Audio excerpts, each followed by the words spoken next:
titulada Jugando con Ansible. La charla está bastante ajustada, así que creo que vamos a hacer los 25 minutos de charla y si tenéis preguntas, si no da tiempo, después lo podéis coger por el pasillo y preguntarle fuera, ¿vale? Pues nada, un fuerte aplauso para él.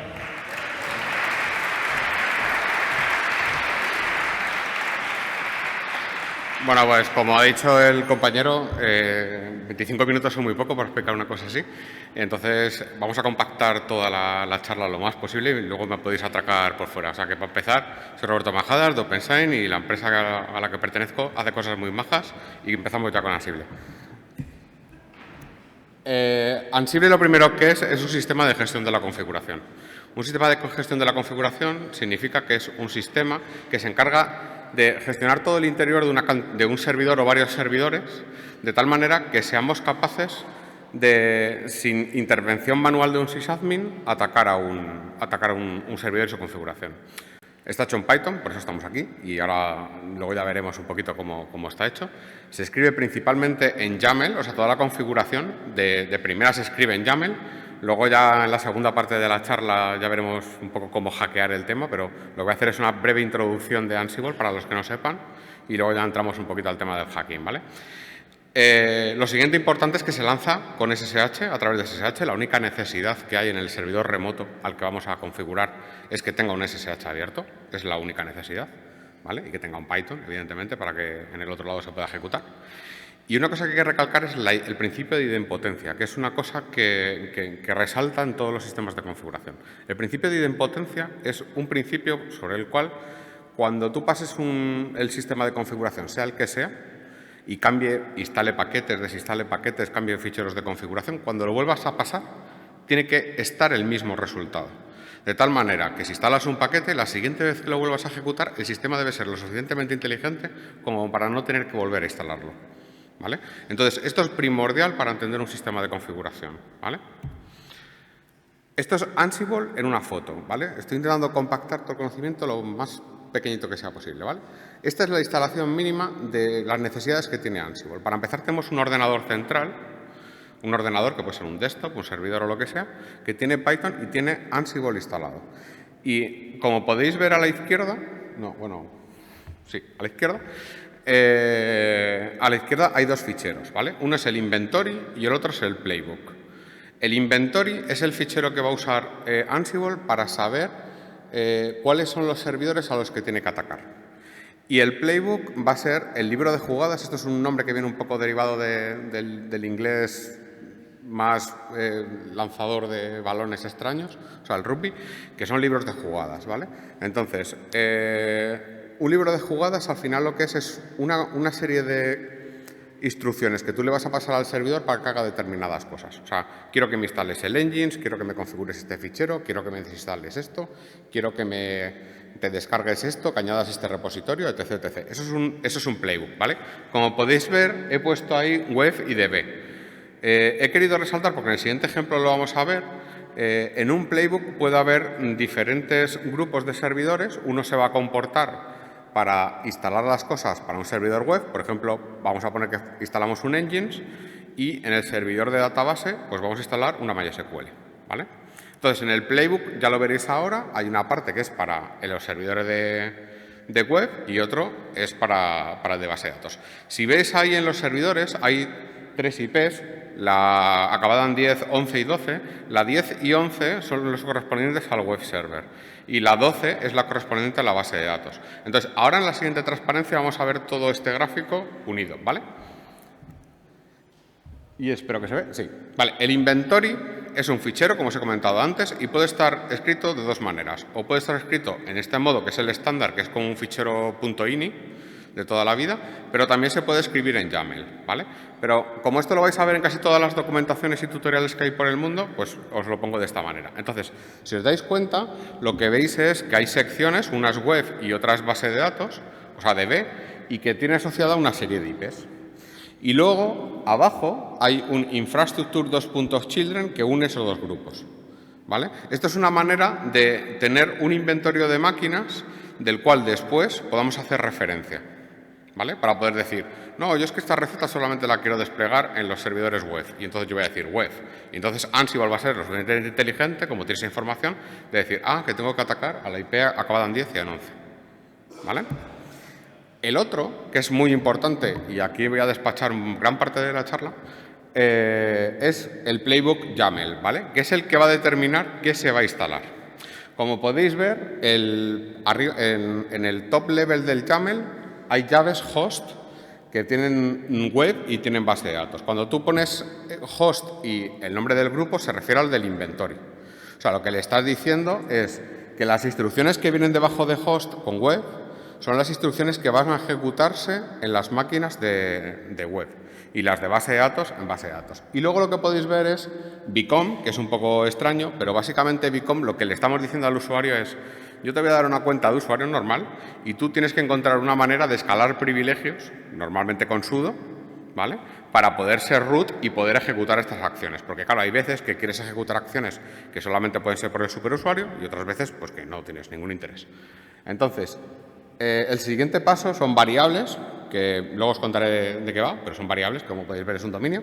Y luego un grupo de tareas, que esto al final es Ansible, ¿vale? Tú tienes un grupo de tareas que el formato estándar es name, un identificador. El identificador es la expresión tuya que tú le pones para identificar lo que va a hacer la tarea en sí misma, ¿vale? En este caso, por ejemplo, yo digo que voy a instalar un Engines. Y luego debajo, en la siguiente línea, el package , el template , el service , son módulos de Python de Ansible. Cada uno tiene su actividad. Por ejemplo, package es el módulo de Ansible que sirve para instalar paquetes y recibe una serie de parámetros que son name igual a engines, o sea, yo lo que le estoy diciendo es vete al módulo de package, instálame el paquete engines y además quiero que esté en estado present. Esto viene a colación de lo que os hablaba antes del principio de idempotencia. Un estado es para decirle, si tú te has instalado engines antes, si está presente, no hace falta que instales una nueva versión, ¿vale? Pero si hubiera puesto, por ejemplo, state igual latest, el Ansible se hubiera encargado de buscar la última versión que hay en tu repositorio, ¿vale? Es para que veáis un poquito cómo se juega con ese tema. Luego, otra cosa que es muy importante, abajo, siguiendo un poquito el hilo argumental que os estaba contando, en template, esto es el caso de uso más estándar que podemos tener en casi cualquier sistema de configuración, que es yo necesito que determinados servidores tengan determinados ficheros en determinadas condiciones, ¿vale?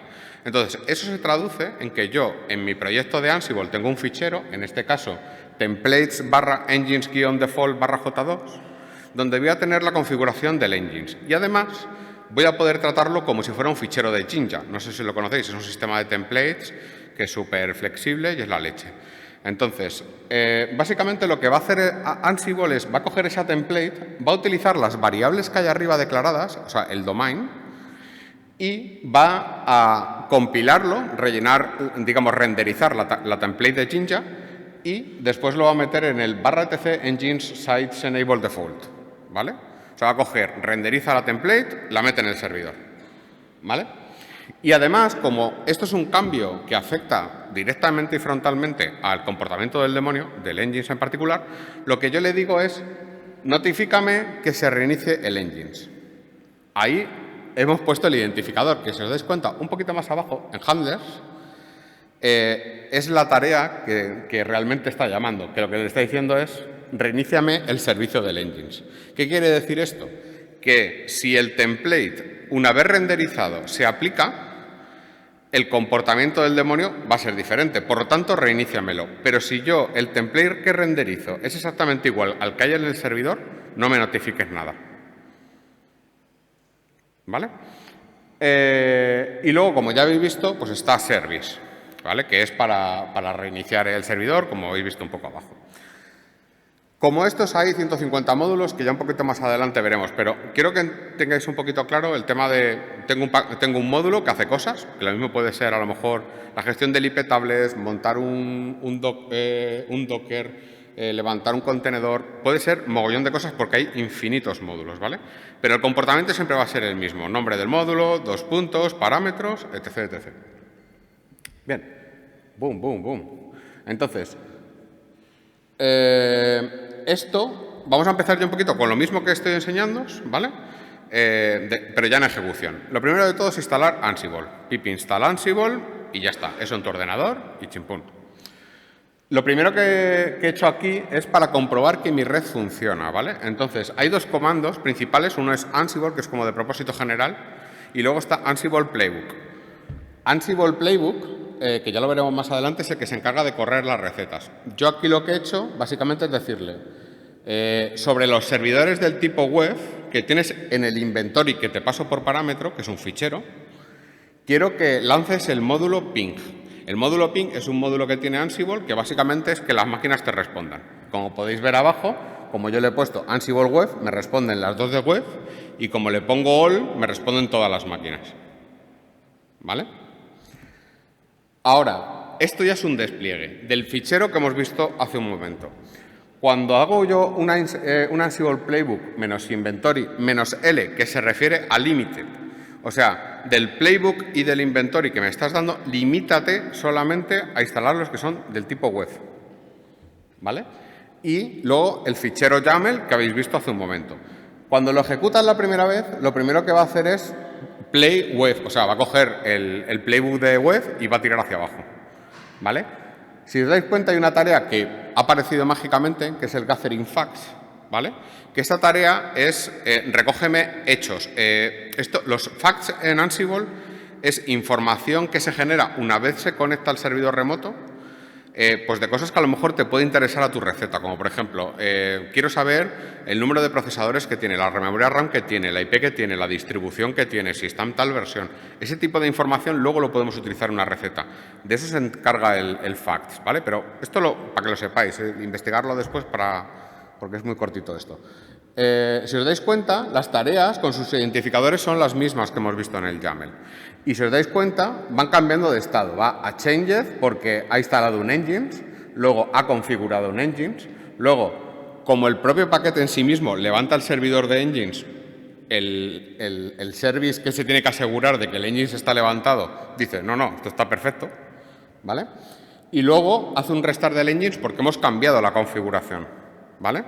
Y entonces aquí es donde se ve el principio de idempotencia. Cuando volvemos a correr otra vez el mismo comando, un instante después, os vais a dar cuenta de que todo está ok. ¿Por qué? Porque ya se ha instalado el Engines, la configuración es exactamente la misma que se puso, está levantado el servidor y no hace falta hacer ningún restart. ¿Vale? Luego, por ejemplo, este es el caso de instalar una base de datos. Aquí hay una cosa que es muy importante entender, que varía bastante el paradigma del sysadmin tradicional, que es que tú tienes en un sitio la información de cómo es tu sistema, te puedes asegurar que la vuelvas a correr y te vuelva a dejar el sistema como está, y en caso de que haya un amigo de lo ajeno que se encargue de hacerte una modificación extraña en un fichero que para ti es comprometido y lo tengas vigilado con el Ansible, lo vas a detectar y lo vas a resetear de alguna manera muy rápidamente, ¿vale? Eso es una cosa que mola mogollón. Esto es toda la pila de módulos, pero tiene pila de módulos que tiene Ansible, ¿vale? Tenéis módulos de cloud, módulos de clustering, módulos de comandos, de bases de datos, de ficheros, de identidades, de inventario, mensajería, monitorización, red. Hay un churrazo, ¿vale? Los más comunes, o sea, para que veáis hasta qué punto se llega, os voy a enseñar un ejemplo, a ver si consigo... Bueno, mejor no. En el de base de datos, por ejemplo, hay un módulo, por ejemplo, de MySQL, que podríamos haberlo añadido a esta receta, que es, quiero crearme un usuario de MySQL que tenga estas credenciales, quiero crearme una base de datos a la cual este usuario esté dado de alta como administrador de esa base de datos en estas condiciones, etc., etc. O sea, hasta ese punto se llega, ¿vale? Entonces, si investigáis en los módulos de Ansible, que realmente ponéis módulos Ansible en Google, vais a encontrar una churrera de módulos, ¿vale? Y ahora vienen las cosas molas. Por eso he corrido tanto. ¿Hasta aquí todo el mundo lo ha pillado? Bien, guay. Entonces el gato, miau. Bien, seguimos. En las charlas tradicionales de Ansible, que yo siempre he ido, hay una cosa que siempre me ha fastidiado, que es que te explican el Ansible pues como lo pudieras ver en un tutorial de YouTube. Y entonces nunca hay tiempo para enseñar las cosas molonas que una persona que lo usa día a día, muy guay. una persona que lo use día a día sabe, pero no le da tiempo a expresar porque siempre llegamos a este punto. Entonces, lo primero, el Ansible Vault. Es lo primero que voy a enseñaros de unas 4 o 5 cosas. El Ansible Vault es una herramienta que tiene Ansible instalada ya por defecto que sirve para guardar configuración encriptada de tus proyectos. Esto es súper útil porque, por ejemplo, si tú tienes un proyecto de Ansible donde tienes toda tu infraestructura definida, tú puedes tener un fichero encriptado con todas las passwords de acceso de las bases de datos, certificados, etc., etc. Y eso puedes cerrar en un fichero encriptado y lo puedes meter en un JIT. Porque solamente se podrá desencriptar en el momento en que le pases una password y desbloquees el AES 512 o lo que le hayáis puesto, ¿vale? Esto mola muchísimo porque permite una libertad de almacenamiento y de infraestructura, o sea, permite a mucha gente compartir, por ejemplo, las passwords o que solamente una persona que sea administradora tenga acceso a determinados credenciales.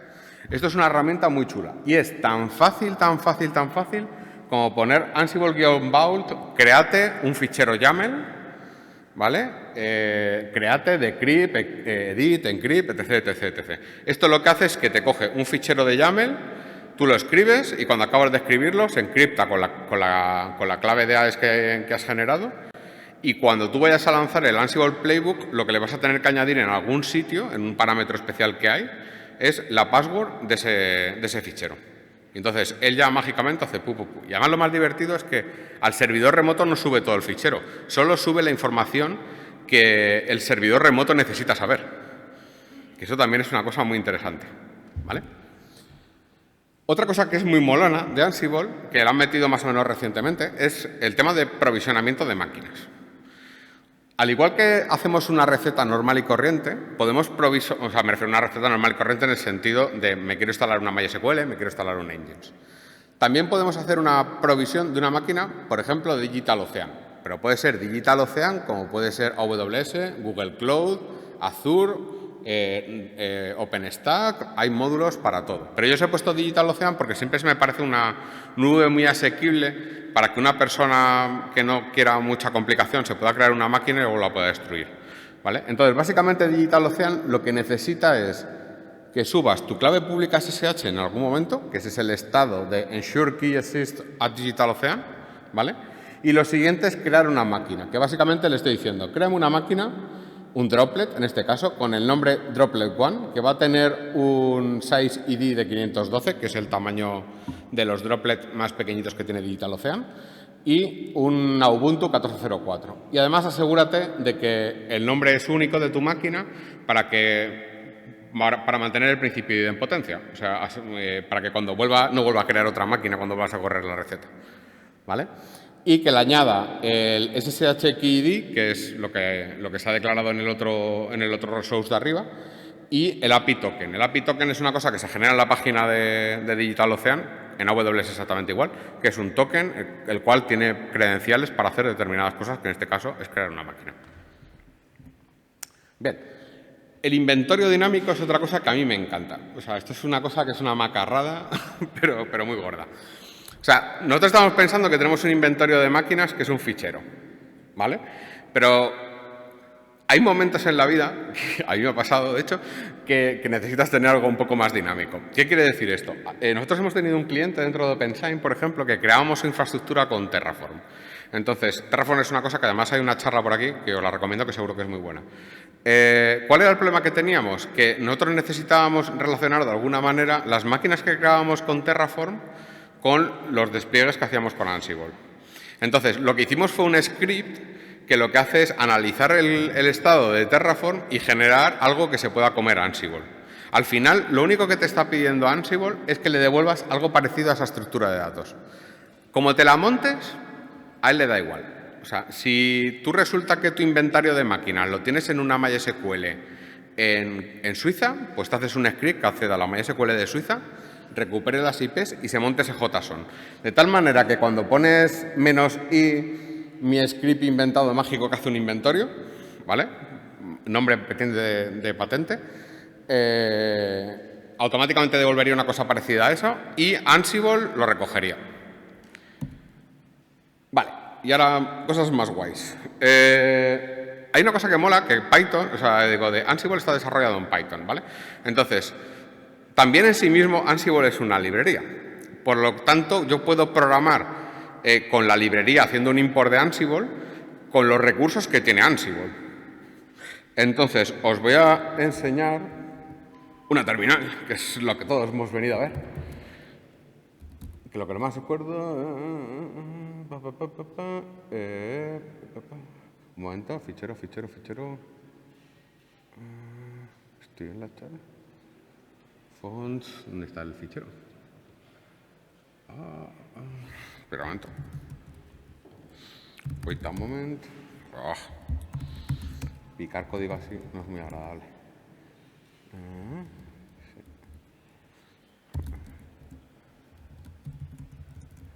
A ver.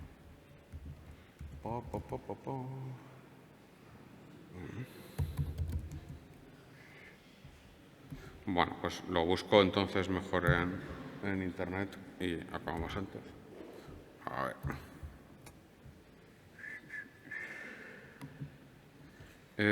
Vamos a ver, era developing. Sí, vale. Creo que es este. A ver, wow. Bueno, aquí podéis ir a ver bastante información que viene de la página. A ver.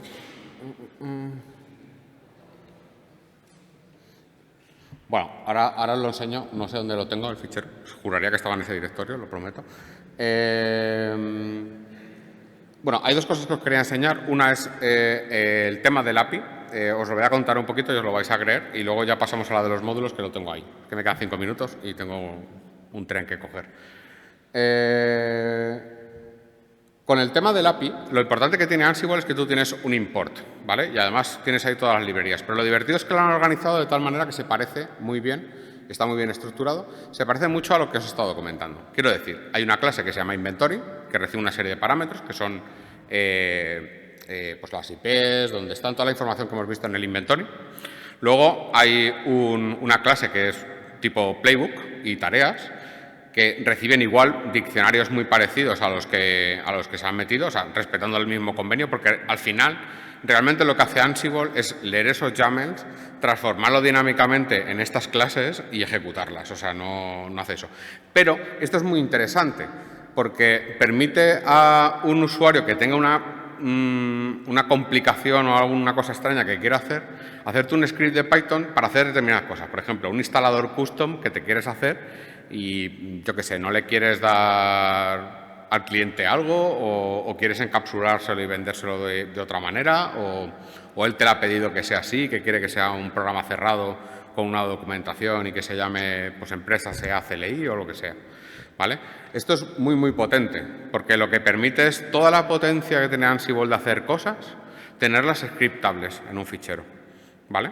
Toda la información que podéis ver por el output lo vais a encontrar en este comando. Y luego, esta es la última parte, que es para que veáis hasta qué punto es fácil desarrollar en esto, es el cómo se desarrolla un módulo de Ansible. ¿Vale?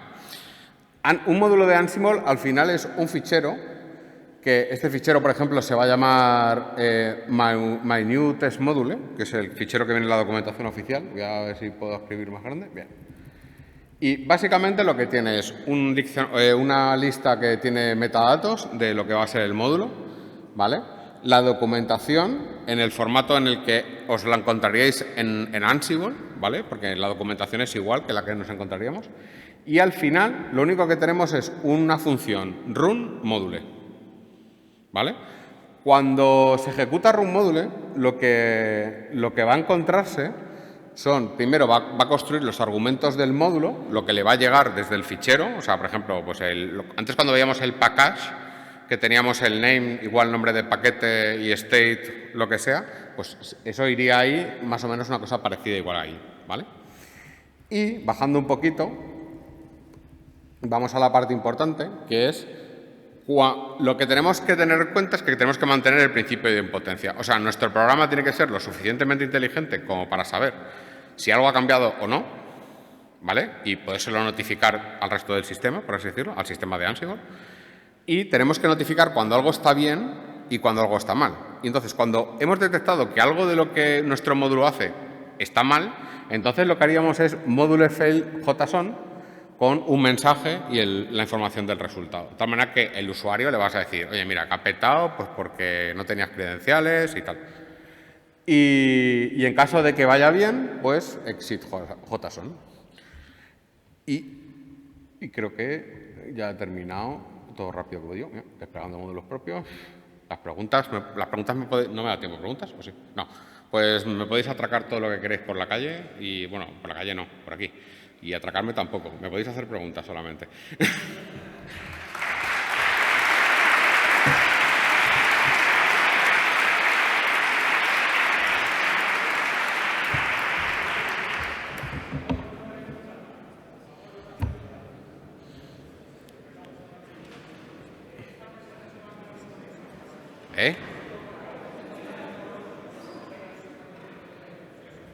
¿No se veía nada arriba?